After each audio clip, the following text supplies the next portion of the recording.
The Adventures of Tom Sawyer, by Mark Twain. Chapter 21. Eloquence and the Master's Gilded Dome. Vacation was approaching. The schoolmaster, always severe, grew severer and more exacting than ever, for he wanted the school to make a good showing on examination day. His rod and his ferule were seldom idle now, at least among the smaller pupils. Only the biggest boys and young ladies of 18 and 20 escaped lashing. Mr. Dobbin's lashings were very vigorous ones, too, for although he carried under his wig a perfectly bald and shiny head, he had only reached middle age, and there was no sign of feebleness in his muscle. As the great day approached, all the tyranny that was in him came to the surface.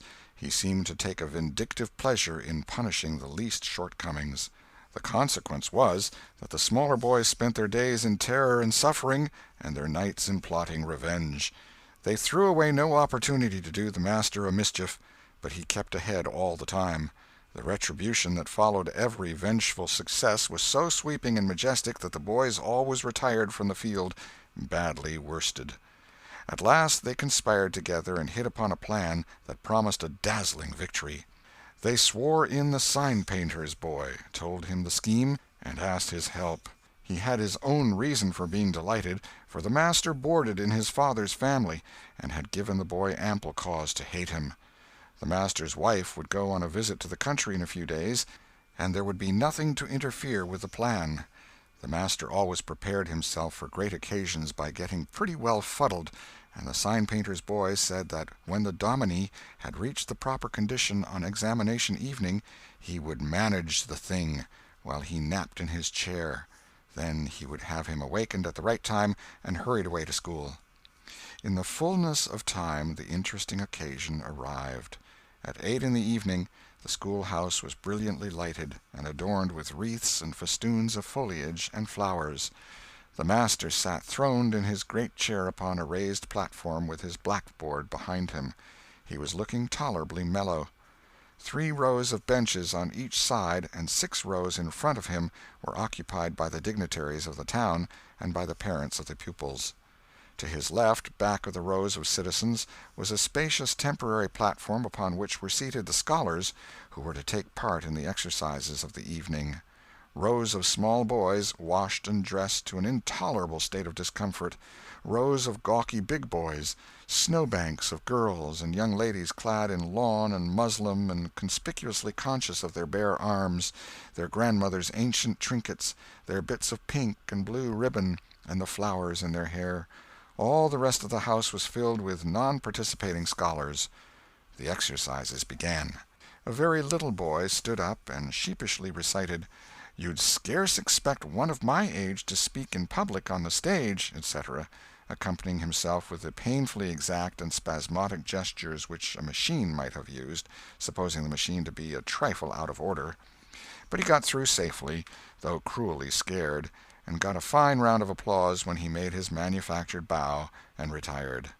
A little shamefaced girl lisped, "Mary had a little lamb," etc., performed a compassion-inspired curtsy, got her meed of applause, and sat down flushed and happy. Tom Sawyer stepped forward with conceited confidence, and soared into the unquenchable and indestructible "Give me liberty or give me death" speech with fine fury and frantic gesticulation, and broke down in the middle of it. A ghastly stage fright seized him, his legs quaked under him, and he was like to choke. True, he had the manifest sympathy of the house, but he had the house's silence, too, which was even worse than its sympathy. The master frowned, and this completed the disaster. Tom struggled a while, and then retired utterly defeated. There was a weak attempt at applause, but it died early. "The boy stood on the burning deck" followed. Also, "The Assyrian came down," and other declamatory gems. Then there were reading exercises and a spelling fight. The meager Latin class recited with honor. The prime feature of the evening was in order now, original compositions by the young ladies. Each in her turn stepped forward to the edge of the platform, cleared her throat, held up her manuscript tied with dainty ribbon, and proceeded to read, with labored attention to expression and punctuation. The themes were the same that had been illuminated upon similar occasions by their mothers before them, their grandmothers, and doubtless all their ancestors in the female line clear back to the Crusades. Friendship was one, memories of other days, religion in history, dreamland, the advantages of culture, forms of political government compared and contrasted, melancholy, filial love, heart longings, etc., etc. A prevalent feature in these compositions was a nursed and petted melancholy. Another was a wasteful and opulent gush of fine language. Another was a tendency to lug in by the ears particularly prized words and phrases until they were worn entirely out, and a peculiarity that conspicuously marked and marred them was the inveterate and intolerable sermon that wagged its crippled tail at the end of each and every one of them. No matter what the subject might be, a brain-racking effort was made to squirm it into some aspect or other that the moral and religious mind could contemplate with edification. The glaring insincerity of these sermons was not sufficient to compass the banishment of the fashion from the schools, and it is not sufficient today. It never will be sufficient while the world stands, perhaps. There is no school in all our land where the young ladies do not feel obliged to close their compositions with a sermon, and you will find that the sermon of the most frivolous and the least religious girl in the school is always the longest and the most relentlessly pious. But enough of this. Homely truth is unpalatable. Let us return to the examination. The first composition that was read was one entitled, "Is This, Then, Life?" Perhaps the reader can endure an extract from it. In the common walks of life, with what delightful emotions does the youthful mind look forward to some anticipated scene of festivity! Imagination is busy sketching rose-tinted pictures of joy. In fancy the voluptuous votary of fashion sees herself amid the festive throng, the observed of all observers. Her graceful form, arrayed in snowy robes, is whirling through the mazes of the joyous dance. Her eye is brightest, her step is lightest in the gay assembly. In such delicious fancies time quickly glides by, and the welcome hour arrives for her entrance into the Elysian world, of which she has had such bright dreams. How fairy-like does everything appear to her enchanted vision! Each new scene is more charming than the last. But after a while she finds that beneath this goodly exterior all is vanity. The flattery which once charmed her soul now grates harshly upon her ear. The ballroom has lost its charms, and with wasted health and embittered heart she turns away with the conviction that earthly pleasures cannot satisfy the longings of the soul. And so forth and so on. There was a buzz of gratification from time to time during the reading, accompanied by whispered ejaculations of "How sweet!" "How eloquent!" "So true!" etc., and after the thing had closed with a peculiarly afflicting sermon, the applause was enthusiastic. Then arose a slight, melancholy girl, whose face had the interesting paleness that comes of pills and indigestion, and read a poem. 2 stanzas of it will do. A Missouri Maiden's Farewell to Alabama. Alabama, good-bye, I love thee well, but yet for a while do I leave thee now. Sad, yes, sad thoughts of thee my heart doth swell, and burning recollections throng my brow, for I have wandered through thy flowery woods, have roamed and read near Tallapoosa's stream, have listened to Tallahasssee's warring floods, and wooed on Coosa's side Aurora's beam. Yet shame I not to bear an o'erfull heart, nor blush to turn behind my tearful eyes. 'Tis from no stranger land I now must part, 'tis to no stranger's left I yield these sighs. Welcome and home were mine within this state, whose vales I leave, whose spires fade fast from me, and cold must be mine eyes, and heart, and tete, when, dear Alabama, they turn cold on thee. There were very few there who knew what "tete" meant, but the poem was very satisfactory nevertheless. Next appeared a dark-complexioned, black-eyed, black-haired young lady, who paused an impressive moment, assumed a tragic expression, and began to read in a measured, solemn tone. A Vision. Dark and tempestuous was night. Around the throne on high not a single star quivered, but the deep intonations of the heavy thunder constantly vibrated upon the ear, whilst the terrific lightning revelled in angry mood through the cloudy chambers of heaven, seeming to scorn the power exerted over its terror by the illustrious Franklin. Even the boisterous winds unanimously came forth from their mystic homes, and blustered about as if to enhance by their aid the wildness of the scene. At such a time, so dark, so dreary, for human sympathy my very spirit sighed, but instead thereof, "My dearest friend, my counselor, my comforter and guide, my joy in grief, my second bliss in joy," came to my side. She moved like one of those bright beings pictured in the sunny walks of fancy's Eden by the romantic and young, a queen of beauty unadorned save by her own transcendent loveliness. So soft was her step, it failed to make even a sound, and but for the magical thrill imparted by her genial touch, as other unobtrusive beauties, she would have glided away unperceived, unsought. A strange sadness rested upon her features, like icy tears upon the robe of December, as she pointed to the contending elements without, and bade me contemplate the two beings presented. This nightmare occupied some 10 pages of manuscript, and wound up with a sermon so destructive of all hope to non-Presbyterians that it took the first prize. This composition was considered to be the very finest effort of the evening. The mayor of the village, in delivering the prize to the author of it, made a warm speech in which he said that it was by far the most eloquent thing he had ever listened to, and that Daniel Webster himself might well be proud of it. It may be remarked in passing that the number of compositions in which the word beauteous was overfondled, and human experience referred to as life's pages, was up to the usual average. Now the master, mellow almost to the verge of geniality, put his chair aside, turned his back to the audience, and began to draw a map of America on the blackboard to exercise the geography class upon.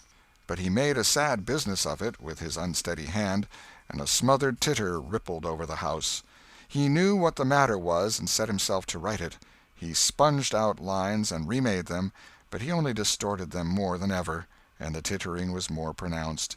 He threw his entire attention upon his work now, as if determined not to be put down by the mirth. He felt that all eyes were fastened upon him. He imagined he was succeeding, and yet the tittering continued. It even manifestly increased, and well it might. There was a garret above, pierced with a scuttle over his head, and down through this scuttle came a cat, suspended around the haunches by a string.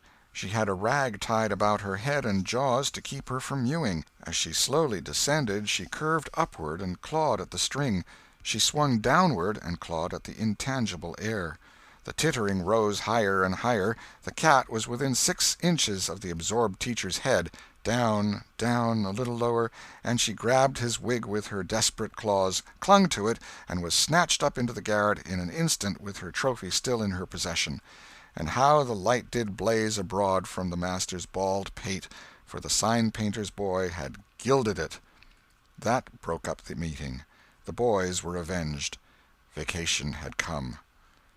Note: the pretended compositions quoted in this chapter are taken without alteration from a volume entitled Prose and Poetry by a Western Lady, but they are exactly and precisely after the schoolgirl pattern, and hence are much happier than any mere imitations could be. End of Chapter 21. Chapter 22. Huck Finn Quotes Scriptures. Tom joined the new order of cadets of temperance, being attracted by the showy character of their regalia. He promised to abstain from smoking, chewing, and profanity as long as he remained a member. Now he found out a new thing, namely, that to promise not to do a thing is the surest way in the world to make a body want to go and do that very thing. Tom soon found himself tormented with a desire to drink and swear. The desire grew to be so intense that nothing but the hope of a chance to display himself in his red sash kept him from withdrawing from the order. 4th of July was coming, but he soon gave that up. gave it up before he had worn his shackles over 48 hours, and fixed his hopes upon old Judge Fraser, Justice of the Peace, who was apparently on his deathbed and would have a big public funeral since he was so high an official. During 3 days Tom was deeply concerned about the judge's condition and hungry for news of it. Sometimes his hopes ran high, so high that he would venture to get out his regalia and practice before the looking-glass. But the judge had a most discouraging way of fluctuating. At last he was pronounced upon the mend, and then convalescent. Tom was disgusted, and felt a sense of injury, too. He handed in his resignation at once, and that night the judge suffered a relapse and died. Tom resolved that he would never trust a man like that again. The funeral was a fine thing. The cadets paraded in a style calculated to kill the late member with envy. Tom was a free boy again, however. There was something in that. He could drink and swear now, but found to his surprise that he did not want to. The simple fact that he could took the desire away and the charm of it. Tom presently wondered to find that his coveted vacation was beginning to hang a little heavily on his hands. He attempted a diary, but nothing happened during 3 days, and so he abandoned it. The first of all the Negro minstrel shows came to town, and made a sensation. Tom and Joe Harper got up a band of performers and were happy for 2 days. Even the glorious Fourth was in some sense a failure, for it rained hard, there was no procession in consequence, and the greatest man in the world, as Tom supposed, Mr. Benton, an actual United States Senator, proved an overwhelming disappointment, for he was not 25 feet high, nor even anywhere in the neighborhood of it. A circus came. The boys played circus for 3 days afterward in tents made of rag carpeting. Admission, 3 pins for boys, 2 for girls, and then circusing was abandoned. A phrenologist and a mesmerizer came, and went again, and left the village duller and drearier than ever. There were some boys' and girls' parties, but they were so few and so delightful that they only made the aching voids between ache the harder. Becky Thatcher was gone to her Constantinople home to stay with her parents during vacation, so there was no bright side to life anywhere. The dreadful secret of the murder was a chronic misery. It was a very cancer for permanency and pain. Then came the measles. During 2 long weeks Tom lay a prisoner, dead to the world and its happenings. He was very ill. He was interested in nothing. When he got upon his feet at last and moved feebly downtown, a melancholy change had come over everything and every creature. There had been a revival, and everybody had got religion, not only the adults but even the boys and girls. Tom went about hoping against hope for the sight of one blessed sinful face, but disappointment crossed him everywhere. He found Joe Harper studying a Testament, and turned sadly away from the depressing spectacle. He sought Ben Rogers, and found him visiting the poor with a basket of tracts. He hunted up Jim Hollis, who called his attention to the precious blessing of his late measles as a warning. Every boy he encountered added another ton to his depression, and when, in desperation, he flew for refuge at last to the bosom of Huckleberry Finn, and was received with a scriptural quotation, his heart broke, and he crept home and to bed, realizing that he alone of all the town was lost forever and forever. And that night there came on a terrific storm, with driving rain, awful claps of thunder, and blinding sheets of lightning. He covered his head with his bedclothes and waited in a horror of suspense for his doom, for he had not the shadow of a doubt that all this hubbub was about him. He believed he had taxed the forbearance of the powers above to the extremity of endurance, and that this was the result. It might have seemed to him a waste of pomp and ammunition to kill a bug with a battery of artillery, but there seemed nothing incongruous about the getting up such an expensive thunderstorm as this to knock the turf from under an insect like himself. By and by the tempest spent itself and died without accomplishing its object. The boy's first impulse was to be grateful and reform. His second was to wait, for there might not be any more storms. The next day the doctors were back. Tom had relapsed. The 3 weeks he spent on his back this time seemed an entire age. When he got abroad at last, he was hardly grateful that he had been spared, remembering how lonely was his estate, how companionless and forlorn he was. He drifted listlessly down the street and found Jim Hollis acting as judge in a juvenile court that was trying a cat for murder, in the presence of her victim, a bird. He found Joe Harper and Huck Finn up an alley eating a stolen melon. Poor lads, they, like Tom, had suffered a relapse. End of Chapter 22. Chapter 23. The Salvation of Muff Potter. At last the sleepy atmosphere was stirred, and vigorously. The murder trial came on in the court. It became the absorbing topic of village talk immediately. Tom could not get away from it. Every reference to the murder sent a shudder to his heart, for his troubled conscience and fears almost persuaded him that these remarks were put forth in his hearing as feelers. He did not see how he could be suspected of knowing anything about the murder, but still he could not be comfortable in the midst of this gossip. It kept him in a cold shiver all the time. He took Huck to a lonely place to have a talk with him. It would be some relief to unseal his tongue for a little while, to divide his burden of distress with another sufferer. Moreover, he wanted to assure himself that Huck had remained discreet. "Huck, have you ever told anybody about—that?" "About what?" "You know what." "Oh, course I haven't." "Never a word?" "Never a solitary word, so help me. What makes you ask?" "Well, I was afeard." "Why, Tom Sawyer, we wouldn't be alive 2 days if that got found out. You know that." Tom felt more comfortable. After a pause, "Huck, they couldn't anybody get you to tell, could they?" "Get me to tell? Why, if I wanted that half-breed devil to drown me, they could get me to tell. They ain't no different way." "Well, that's all right, then. I reckon we're safe as long as we keep mum. But let's swear again, anyway. It's more surer." "I'm agreed." So they swore again with dread solemnities. "What is the talk around, Huck? I've heard a power of it." "Talk? Well, it's just Muff Potter, Muff Potter, Muff Potter all the time. It keeps me in a sweat, constant, so's I want to hide somewheres. That's just the same way they go on round me. I reckon he's a goner. Don't you feel sorry for him sometimes?"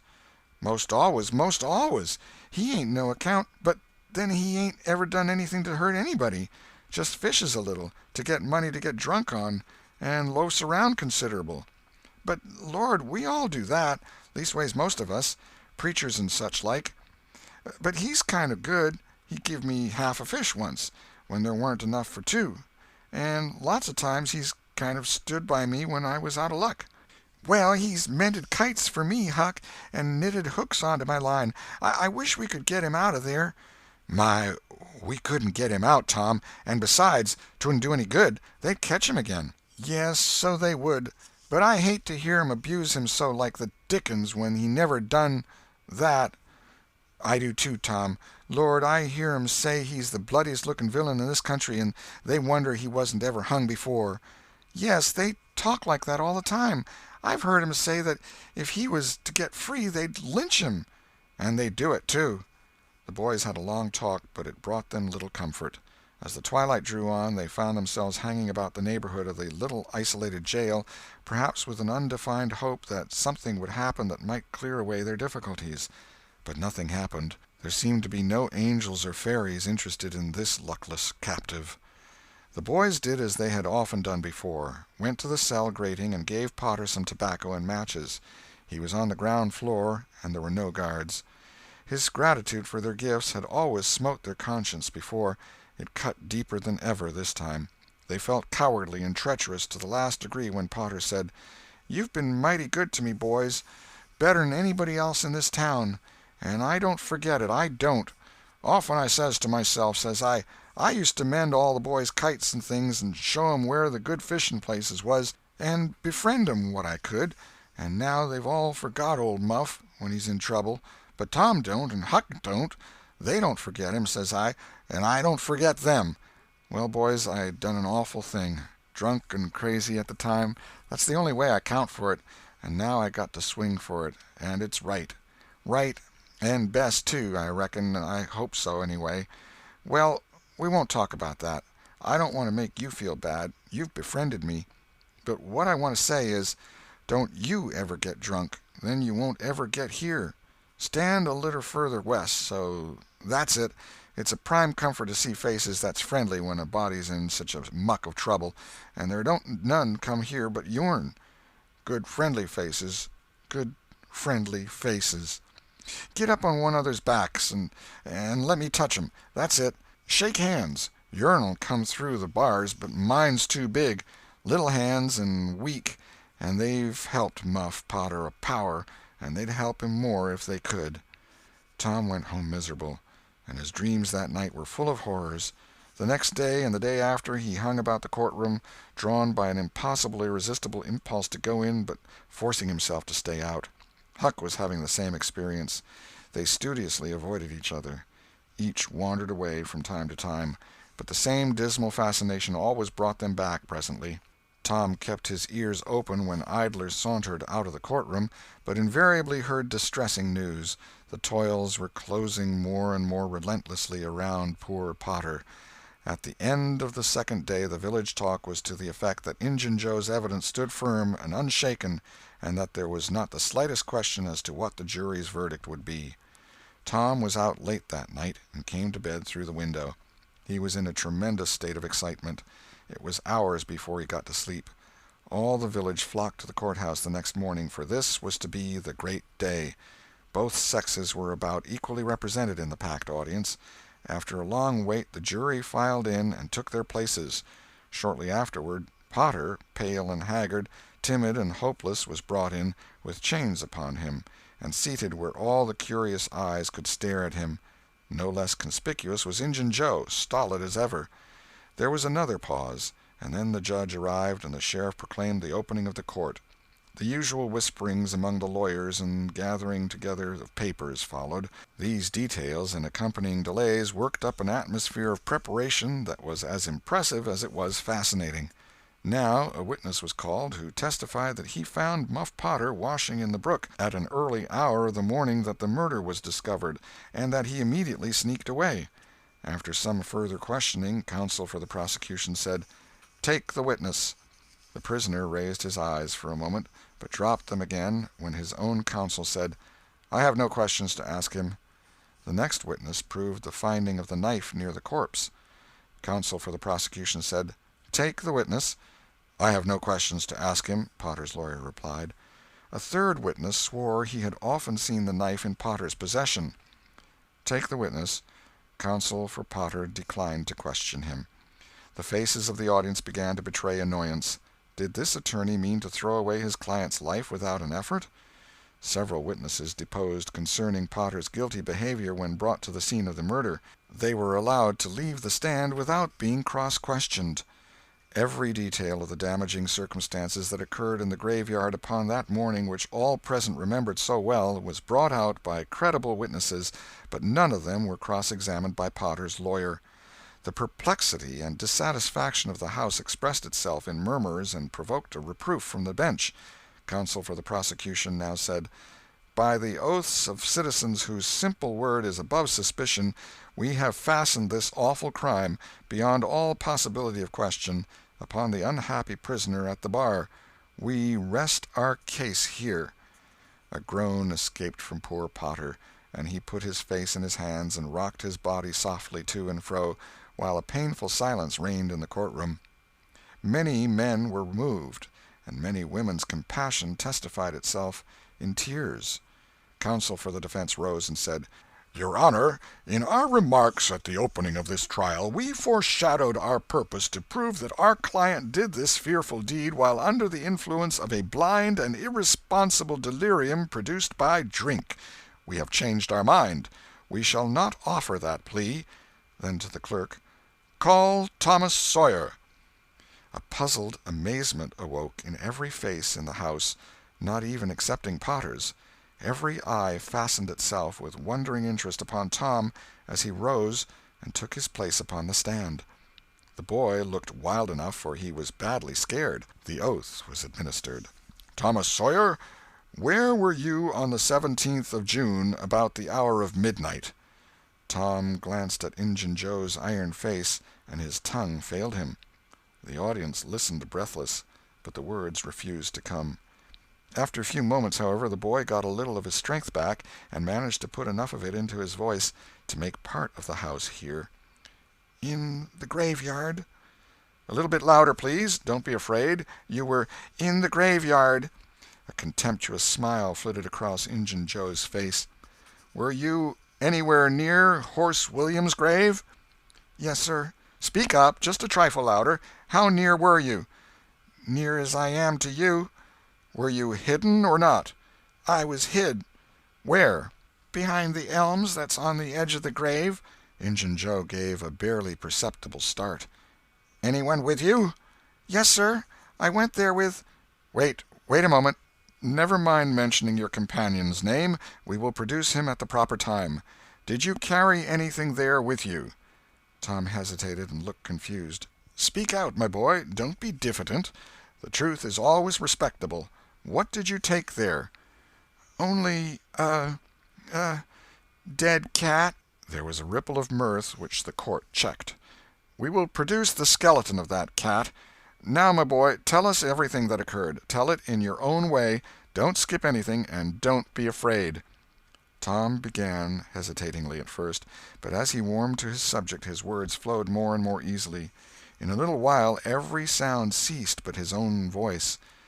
Every eye fixed itself upon him. With parted lips and bated breath the audience hung upon his words, taking no note of time, wrapped in the ghastly fascination of the tale. The strain upon pent emotion reached its climax when the boy said: "And as the doctor fetched the board around and Muff Potter fell, Injun Joe jumped with a knife and—" Crash! Quick as lightning the half-breed sprang for a window, tore his way through all opposers, and was gone. End of chapter 23.